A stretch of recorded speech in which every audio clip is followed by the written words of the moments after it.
Merci beaucoup. Donc, je donne la parole à Monsieur Philippe Maurice, chargé de recherche au CNRS et membre du CRH dont il vient d'être question.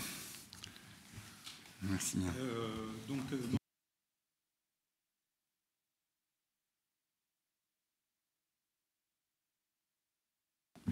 En fait, je déteste parler assis et je déteste parler dans un micro.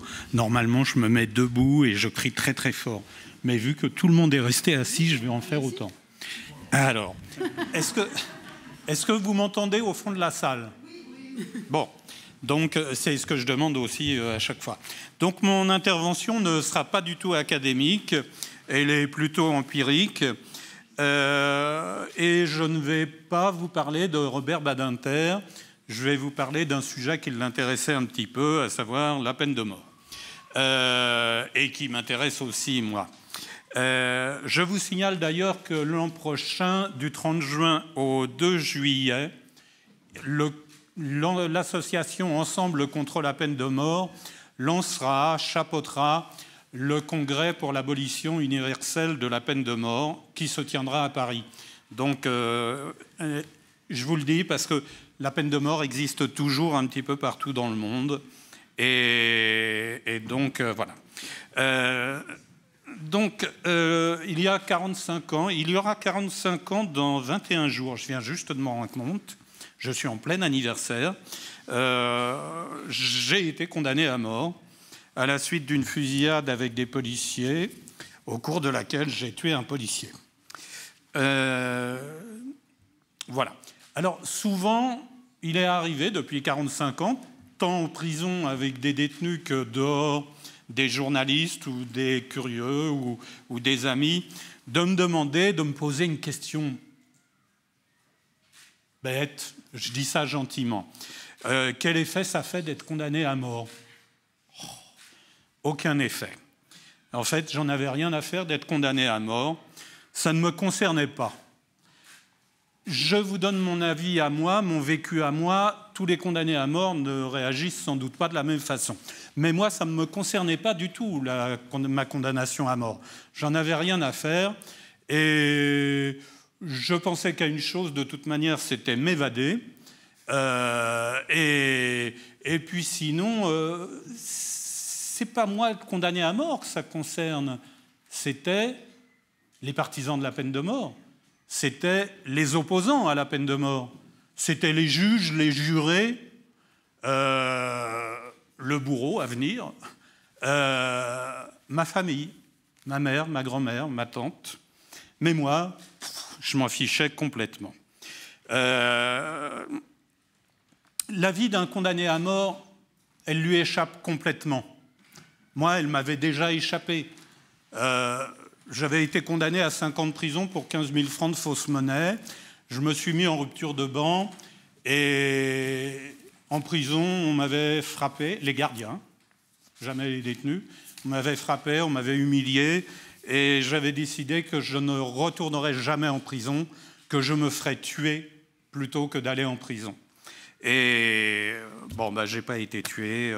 Mon ami d'enfance a été tué sous mes yeux. Mais moi, non, j'ai survécu et j'ai tué un policier. Voilà. Donc, vraiment, un condamné à mort, il est mort avant d'être condamné et il est mort avant d'être exécuté.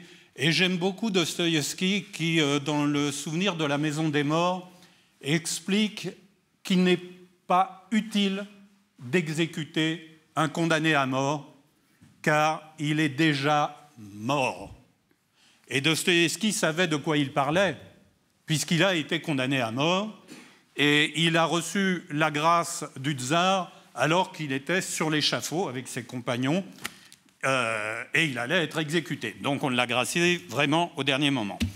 Alors, la peine de mort, je suis contre, ça ne vous surprendra pas, mais ce n'est pas parce que j'ai été condamné à mort, pas du tout. C'est parce qu'aujourd'hui, je suis un petit bourgeois de culture, et ce qui n'était pas le cas à l'origine. Et en réfléchissant, je me dis non, mais la peine de mort, c'est absurde. c'est inutile. Quelle raison peut-on avoir de condamner à mort? Alors Poher, président du Sénat autrefois, avait justifié la peine de mort en expliquant que la société était en guerre contre le crime. C'est un discours qu'on entend un petit peu aujourd'hui encore, pas à propos de la peine de mort, à propos de la guerre de la société contre le crime. Une guerre, oui, bon, d'accord. Il oubliait une chose quand même, c'est que quand il y a une guerre et qu'on fait un prisonnier, on ne l'exécute pas, c'est un crime de guerre. Donc, son argument était un peu un piège pour lui. Et moi, j'aurais tendance à dire que ce n'est pas la société qui est en guerre contre le crime, c'est un ensemble de personnes nanties, de personnes ayant des droits contre des gens qui n'ont rien, qui n'ont pas de droits, qui sont nés sans avoir... Leurs parents ne sont pas propriétaires d'une maison ni d'un appartement, ils n'ont même pas de toit. Moi, j'ai réalisé ça un jour quand je suis né avec même pas 1 mètre carré. C'est le cas d'autres personnes ici, bien sûr. Mais je trouve ça terrible que quand on naît sur Terre, on n'est même pas propriétaire d'1 mètre carré. On n'a même pas le droit de vivre sur Terre, sauf à accepter le pouvoir des plutocrates. Bon, je suis de gauche, hein, j'y peux rien. Mon discours, donc, n'est pas vraiment fait pour les gens de droite. Et donc, qui est frappé par la peine de mort? On le voit aux États-Unis. Ce sont un maximum de Noirs et de Portoricains. Et du coup, on parle de racisme. Oui, pourquoi pas? Mais la réalité, c'est pas parce qu'ils sont Noirs ou Portoricains, c'est parce qu'ils sont pauvres. Ils sont pauvres et donc, je ne justifierai pas du tout les délits, les crimes, le fait de se mettre en rupture avec la loi, mais en fait, on se met plus facilement en rupture avec la loi et on devient plus facilement un criminel si on est pauvre, si on est exclu, si on n'a pas de travail, que si on est fils, il y a beaucoup d'universitaires, je suis universitaire, que si on est fils ou fille d'universitaire, mon enfant a eu un brevet avec 19 de moyenne, etc., etc., et il continue comme ça. Et je veux dire par là que, bah oui, mon enfant fait partie des gens, comme beaucoup d'enfants de gens qui sont ici, des privilégiés, et ils n'auront aucune raison, ces jeunes, de devenir des marginaux, de devenir des criminels. Et j'en veux beaucoup à nos dirigeants parce que je suis certain que si on s'arrangeait, si on arrangeait un petit peu les banlieues, si on arrangeait un petit peu les quartiers, nous aurions beaucoup moins de jeunes qui seraient en colère, qui seraient enragés, pour qui la vie n'aurait plus de valeur et qui vont faire des choses, le djihad. Ce matin, là, quand on parlait de déradicalisation, mais soignons notre société, intéressons-nous à ceux qui sont déshérités. Alors, je m'éloigne de la peine de mort, je suis désolé. Et donc, face à la peine de mort, on parle de l'exemplarité de la peine de mort. Je ne sais pas si aujourd'hui, il y a des gens qui continuent à le dire. Aux États-Unis, oui. En France, je ne sais pas. J'ai de la chance, je ne côtoie pas beaucoup de gens qui sont pour la peine de mort. Et déjà, on le sait, si jamais je ne parle pas assez fort, hein, à la longue, au fond, n'hésitez pas à me le dire, à lever le bras. Donc, l'abolition n'a pas du tout augmenté le crime. Aux États-Unis, les États qui avaient aboli la peine de mort n'ont pas vu augmenter le crime. Et les États où il y a la peine de mort, rétablie dans certains cas, les crimes n'ont pas diminué. Donc il n'y a pas d'exemplarité de la peine de mort, c'est sûr. Et pour moi, je vous dirais même que la peine de mort est une cause de récidive, est une cause d'encore plus de violence. Alors, sur quoi je me base pour dire ça? Eh bien, il y a très peu de criminels, il y en a, hein, il y a très peu de criminels qui décident de commettre un crime. il y a les criminels de mœurs, mais je pense qu'ils relèvent plus de la psychiatrie que de la justice. En revanche, en France, le problème qu'on a, c'est que si un individu est reconnu un petit peu désaxé, il est irresponsable et donc il ne va plus du tout en prison. Dans les années 80, un Japonais qui avait mangé sa copine hollandaise a été déclaré irresponsable. Il a fait 3 ans de prison en France. Il a été envoyé au Japon. Et au Japon, il est sorti au bout de quelques mois. Son papa était très riche et a beaucoup indemnisé. Donc, la plupart des criminels, beaucoup de criminels, du moins, qu'ils tuent ou qu'ils blessent, ont d'abord connu la prison pour des délits et ils sont devenus un peu enragés, et ils ont monté l'échelle de la délinquance vers la criminalité jusqu'au crime violent éventuellement. Ça a été mon cas. Et le problème de la peine de mort, c'est que j'ai jamais vu un délinquant ou un criminel penser aux effets de la loi. Penser, je vais me prendre 5 ans, 10 ans, 20 ans, la peine de mort. Pourquoi ? Parce que les criminels, les délinquants, et les criminels sont certains d'être intelligents. Le nombre de gars que j'ai vus en prison me dire on est intelligent, et moi je disais oui, on est très intelligent, c'est pour ça qu'on est là. Et ils ne savaient pas trop si je plaisantais ou pas. Et donc, jamais un délinquant ou un criminel ne pense à la peine de prison qui va lui être infligée. Pour une bonne raison, il est certain de ne pas être arrêté. En revanche,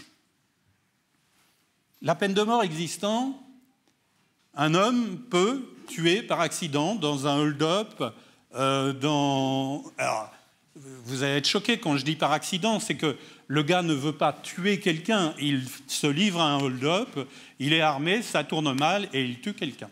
Bon. Le problème avec la peine de mort, c'est que là, le gars réalise. J'ai tué, je risque la peine de mort. Ça devient très réel, très concret. Et il n'y a plus qu'une chose, c'est la fuite en avant. On a plusieurs cas comme ça dans l'histoire depuis les années 70 de gars qui ont tué quelqu'un dans un hold-up et qui, après, n'ont plus arrêté parce qu'ils ne voulaient plus du tout être arrêtés. Donc, la peine de mort est vraiment un risque colossal. Moi, par exemple, excusez-moi, je fais du moi, mais c'est mon expérience. Étant condamné à mort, je vous ai dit, je voulais m'évader, je ne pensais qu'à cela. Et j'ai essayé de m'évader. J'étais dans le quartier des condamnés à mort, j'étais certain d'être exécuté. Mes avocats, dont Robert Badinter, Philippe Lemaire, Jean-Louis Pelletier et d'autres, étaient tous convaincus que je serais exécuté. Parce que mon procès avait été politisé par le pouvoir en place et il était clair que rien n'empêcherait mon exécution. Ni la cassation, ni la grâce présidentielle. Donc j'ai essayé de m'évader.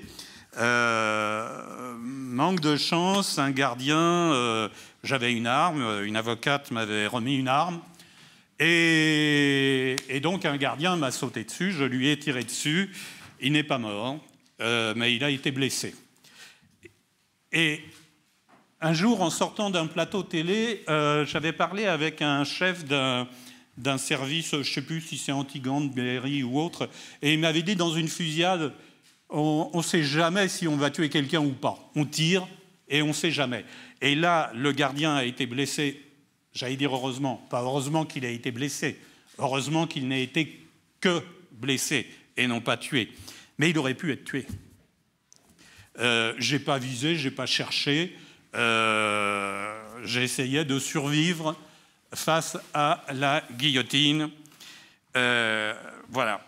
Donc, une preuve de plus que la peine de mort, c'est vraiment un gros danger social. Et ça ne s'arrête pas là. Pendant longtemps, face à la peine de mort, les gens acceptaient, l'entourage acceptait. Moi, dans ma famille, personne n'acceptait. Ma mère, avait décidé de s'immoler devant l'Élysée. Bon, mes avocats me l'ont dit, et donc mes avocats et moi, on a réussi à dissuader ma mère. J'ai trouvé un argument pour ma mère, je lui ai dit, mais attends, si tu fais ça, qui est-ce qui va s'occuper de moi pour essayer de m'en sortir? Là, elle a réagi et réalisé, elle s'est dit, bah oui, et donc elle a renoncé. En revanche, un jour, elle est rentrée dans la prison avec une arme. Mon frère lui avait remis une arme, elle est rentrée au parloir famille avec une arme. Je l'ai déjà écrit dans un livre, donc je ne me fais pas envie de le dire. Et puis elle est morte, la pauvre. Et ma mère était vraiment une femme honnête. Elle avait été élevée aux oiseaux à une école parisienne parce que ma mère était fille d'un bourgeois, mais bourgeois ruiné, donc ma mère était ruinée. Ma mère était comptable et elle faisait des ménages en plus pour nous nourrir. Mais donc elle avait une très bonne éducation et jamais de sa vie. Mais en fait, ma mère, quand elle venait me voir au parloir, elle était verte, verdâtre. Et je vous promets que ce n'est pas une expression. Elle était verdâtre. Moi, j'étais tout guilleret. Non, j'exagère, j'étais pas guilleret. J'étais très tendu, mais ça allait. Mais ma mère était verdâtre. Et donc, elle est venue avec une arme, elle m'a montré un petit papier en me disant qu'il fallait que je casse la vitre, tout ça. Je lui ai fait signe, non... Et je ne pouvais pas mettre ma mère là-dedans. Donc ma mère est repartie. Mais elle aurait été prête à se sacrifier pour sauver son fils. Mon frère, lui, mon frère était un voyou.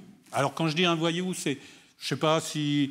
En fait, à l'époque, au lieu de dire gangster ou personne du milieu, on disait voyou. Et donc mon frère était un voyou. C'est en essayant de le faire s'évader que j'ai fini par devenir moi-même un délinquant.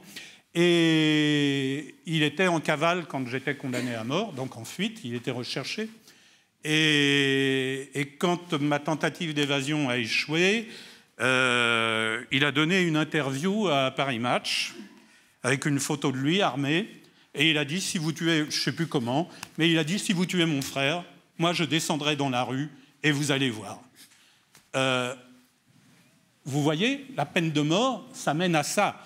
Et ne vous trompez pas, il y a 50 ans, les gens acceptaient, mais aujourd'hui, on le voit dans les cités, dans les quartiers, les gens n'acceptent plus des lois dont ils se sentent victimes.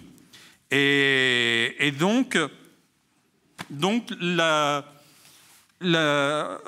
l'exemplarité, j'y crois pas. J'y crois d'autant moins qu'en prison, à l'époque où j'y étais, mais j'ai l'impression aujourd'hui encore, à l'époque où j'y étais, la plupart des prisonniers étaient pour la peine de mort.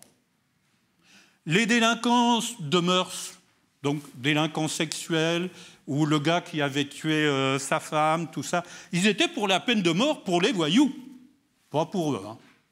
Et les voyous, ils étaient pour la peine de mort pour les délinquants de mœurs.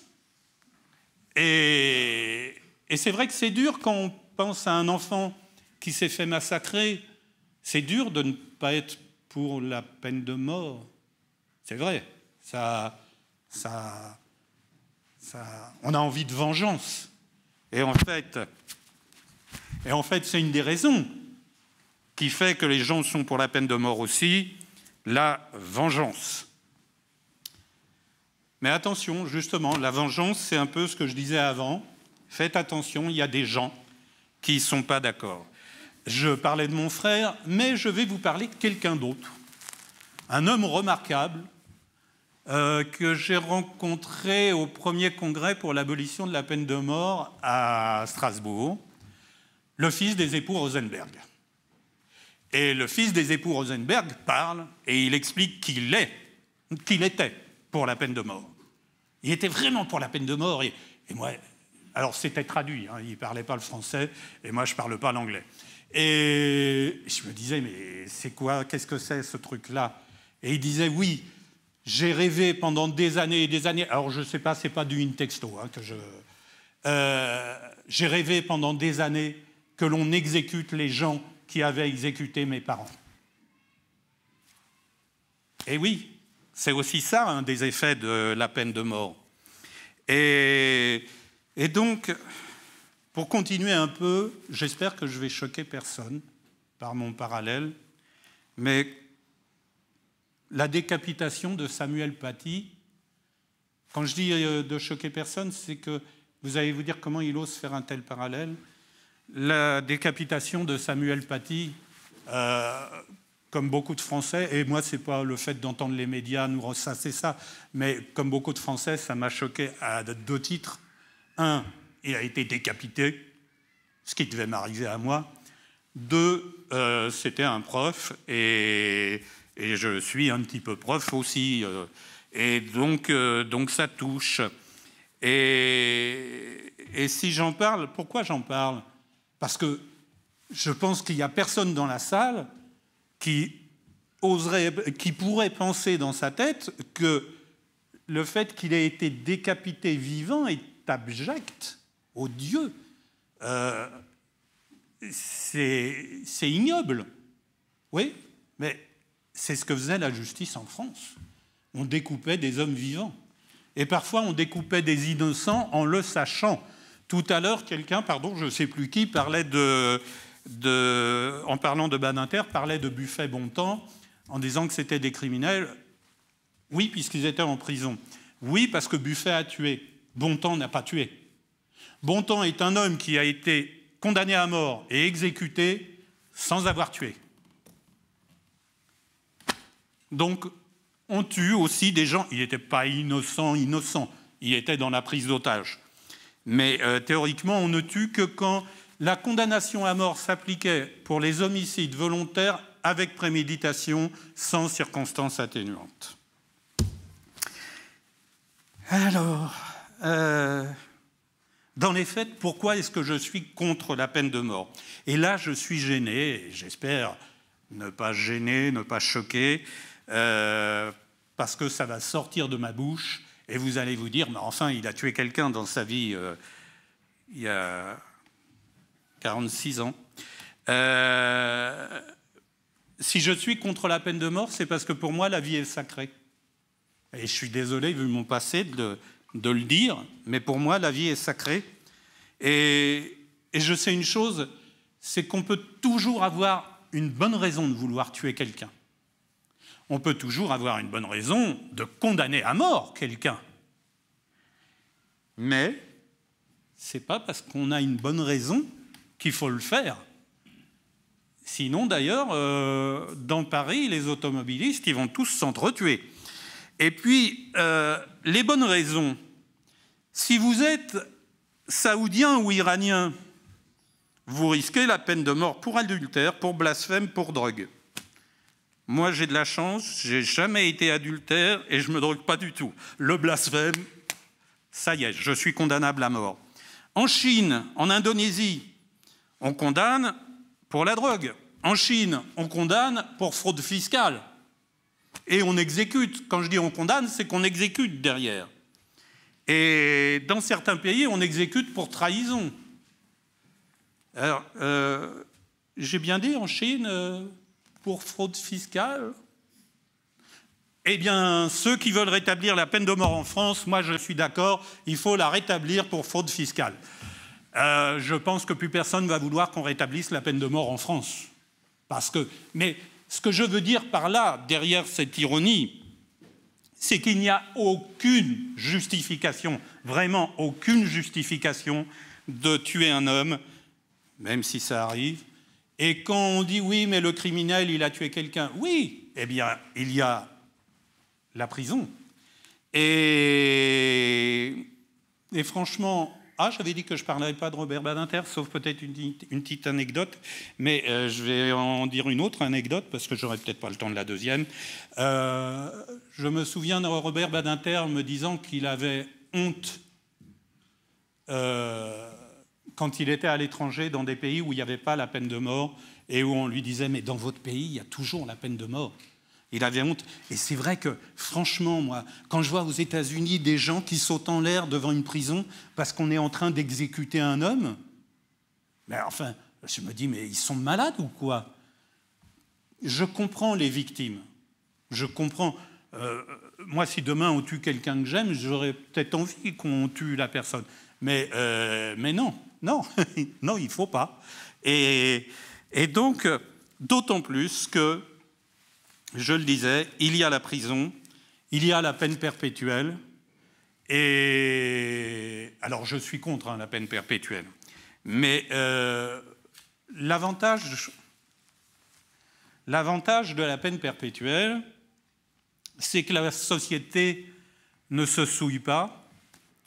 C'est qu'on n'a pas à dire à nos enfants, tiens, aujourd'hui, ils ont exécuté un homme ou une femme, mais, je vais me faire des ennemis, là, mais en France, on a tout, dans le monde, pas dans le monde entier, en Occident, on a toujours moins exécuté de femmes que d'hommes. Et oui, c'est ça. Je croyais avoir dit l'inverse. Et donc la perpétuité, la société ne se salit pas les mains en tuant un homme. La société évite tout danger puisqu'elle met un homme à l'écart. Et puis, la société permet éventuellement à un homme de mener une autre vie un jour. Est-ce juste, est-ce injuste? Et puis la perpétuité, elle permet aussi de laisser un homme en prison à vie, contrairement à ce qu'on nous dit, parce que c'est vrai que la plupart des détenus perpétuels sortent de prison. J'ai fait 23 ans de prison.